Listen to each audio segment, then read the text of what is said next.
हम सबको लगता है कि हम अपने सोलर सिस्टम को जानते हैं, है ना?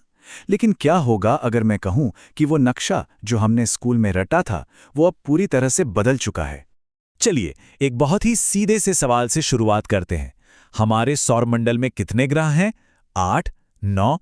अगर यही जवाब मन में आ रहा है तो ये कोई हैरानी की बात नहीं है, पर असलियत कहीं ज्यादा पेचीदा और दिलचस्प है।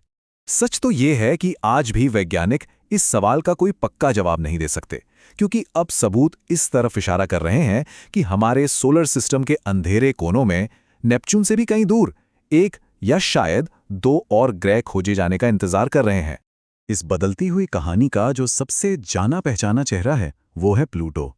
हम में से कई लोगों के लिए ये हमेशा 9वां ग्रह था। इसकी कहानी हमें ये दिखाती है कि विज्ञान कैसे लगातार हमारे ब्रह्मांड के नक्शे को दोबारा बनाता रहता है। तो ये सब शुरू हुआ 1900 के दशक में। खगोलविदों ने देखा कि यूरेनस की कक्षा में कुछ तो गड़बड़ है, जैसे कोई अनदेखी चीज उसे अपनी तरफ खींच रही हो।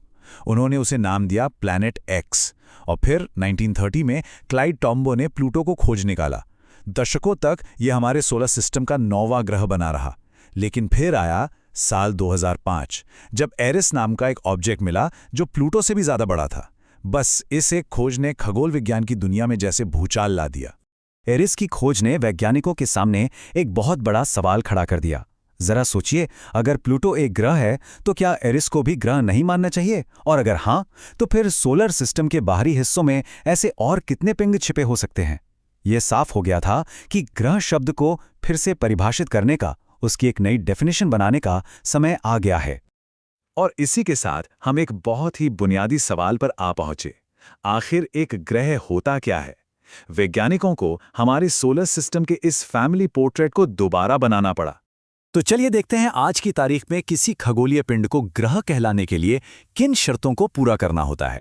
साल 2006 में इंटरनेशनल एस्ट्रोनॉमिकल यूनियन यानी IAU ने 3 नियम बनाए। नियम नंबर 1, वो सूरज का चक्कर लगाता हो। ठीक है।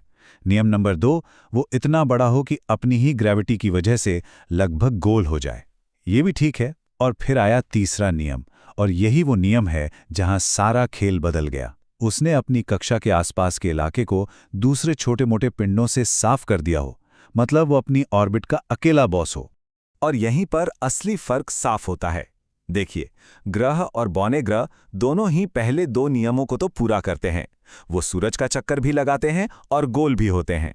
लेकिन प्लूटो जैसे बौने ग्रह तीसरे नियम पर आकर फेल हो जाते हैं। उन्होंने अपनी कक्षा को साफ नहीं किया होता, बल्कि वो अपने रास्ते को कई दूसरे पिंडों के साथ शेयर करते हैं। तो इस नई परिभाषा के बाद प्लूटो को ग्रह के क्लब से बाहर होना पड़ा, और आज की तारीख में हमारे सोलर सिस्टम में आधिकारिक तौर पर 8 ग्रह हैं।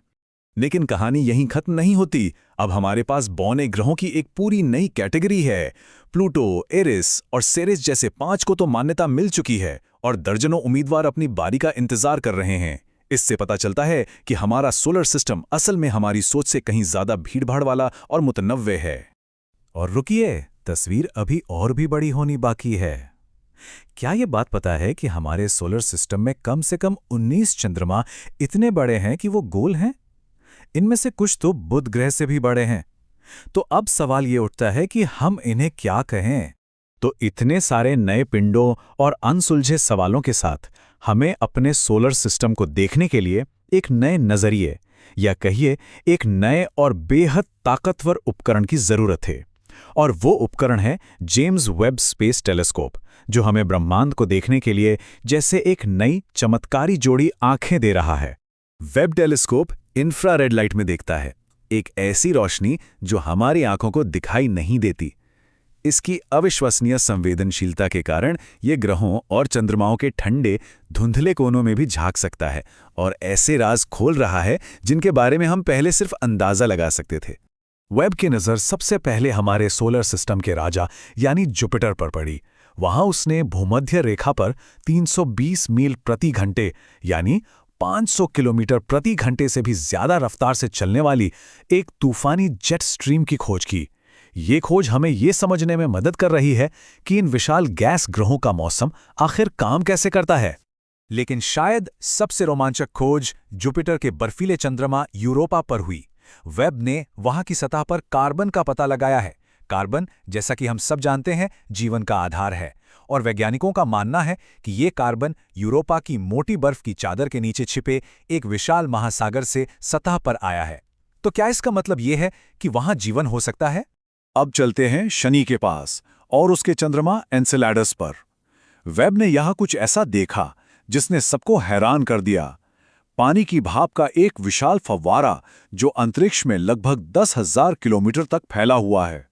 ये उस चंद्रमा के आकार से 20 गुना ज्यादा है। ये फव्वारा शनि के छल्लों तक को पानी की सप्लाई करता है। वेब की पैनी नज़र हमारे सोलर सिस्टम के बाहरी बर्फीले ग्रहों तक भी पहुंची है। इसने हमें यूरेनस की अब तक की सबसे साफ तस्वीरें दी हैं, जिसमें हम उसके धुंधले छल्लों, वायुमंडल में चल रहे तूफानों और छोटे-छोटे चंद्रमाओं को भी कमाल की डिटेल में देख सकते हैं। और ये सारी नई खोजें हमें वापस वहीं ले आती हैं जहां से हमने शुरू किया था, छिपे हुए ग्रहों की तलाश। इन नए उपकरणों और सोलर सिस्टम की गहरी समझ के साथ प्लैनेट एक्स की वो पुरानी खोज अब प्लैनेट 9 के रूप में फिर से जी उठी है। देखिए, प्लूटो की कहानी से जो सीखा और वेब टेलीस्कोप से जो नई दुनियाएं दिख रही हैं, उसने वैज्ञानिकों को ठोस सबूत दिए हैं कि बाहरी सोलर सिस्टम में कुछ और भी है। अब प्लैनेट 9 की खोज सिर्फ एक हवाई कल्पना नहीं है, ये गणित और ऑब्जर्वेशन पर आधारित एक गंभीर वैज्ञानिक मिशन बन चुका है। तो सबसे बड़ी सीख ये है कि हमारा सोलर सिस्टम कोई स्थिर, सुलझी हुई पहेली नहीं है। ये एक जीती जागती, बदलती हुई जगह है जो हमें लगातार हैरान करती रहती है। हर नई खोज के साथ ये नक्शा फिर से बनता है और ये हमें बस एक ही सवाल के साथ छोड़ जाता है। हमारे इस विशाल खगोलीय आंगन में अगला कौन सा रहस्य है जो उजागर होने की प्रतीक्षा कर रहा है?